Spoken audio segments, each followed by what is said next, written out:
আসসালামু আলাইকুম রহমতুল্লাহ। আমরা শখ করে কালকে আমাদের খামারে নিয়ে আসলাম কিছু কয়েল পাখি। আনার পরে দেখি কয়েকটা পাখি অলরেডি অসুস্থ হয়ে গিয়েছে, জিমানো শুরু করে দিয়েছে। তো আমি এক এক করে সবগুলোকে দেখতেছি, দেখি এগুলোর অবস্থা কেমন। অনেকটাই দেখি এগুলোর অবস্থা খারাপ হয়ে গিয়েছে। আসলে আমি আনার সময় কিন্তু পাখিগুলো অনেকটাই ভালো ছিল আলহামদুলিল্লাহ, কিন্তু আনার পরে জানি না কেন জানি এমনটা শুরু হয়ে গিয়েছে। হয়তো বা আমার নসিবে এমনটাই লেখা ছিল, এই জন্য এমনটা হয়েছে। তো আলহামদুলিল্লাহ নিজের নসিবের উপর ছেড়ে দিয়ে পাখিগুলোকে পালন করতেছি।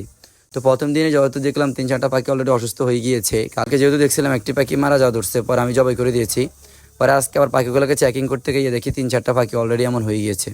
তো আর কি করার, নসিবে যা আছে তাই করতে হবে। পরে আমি চলে গেলাম বেলসা বাজারে, ওখানে একজন হুজুর আছে, উনি ওষুধ বিক্রি করে। পরে ওখান থেকে আমি কিছু ওষুধ নিয়ে আসলাম। আনার পরে আমি সবগুলা পাখিকে মোটামুটি পানির সাথে মিশ্রিত করে খাইয়ে দিয়েছিলাম। আলহামদুলিল্লাহ একটা পাখি অলরেডি কি সুস্থ হয়ে গিয়েছে। তো পরে আমি ওনারা আসার সময় ওনার দোকান থেকে খাবারের বান্ডা নিয়ে আসছিলাম, পাত্রটা নিয়ে আসছিলাম, খাবার দেওয়ার জন্য একটা পাত্র নিয়ে আসছিলাম।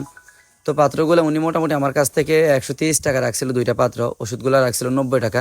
তো আলহামদুলিল্লাহ আশা করি আপনারা এই ওষুধ থেকে ভালো একটা জিনিস পাবেন। ওষুধটা কিন্তু ভালো একটা কাজ করে। আমার একটা খুব অসুস্থ ছিল পাখি, আলহামদুলিল্লাহ একটু সুস্থ হয়েছিল। ওষুধটা আপনারা অলরেডি পেয়ে যাবেন, যে কোনো একটা ফার্মেসিতে গিয়ে বললে অলরেডি আপনাদেরকে ওষুধটা ওনারা দিয়ে দিবে। ভালো একটা ওষুধ, আশা করি আপনারা কিনলে আপনারা উপকৃত হবেন।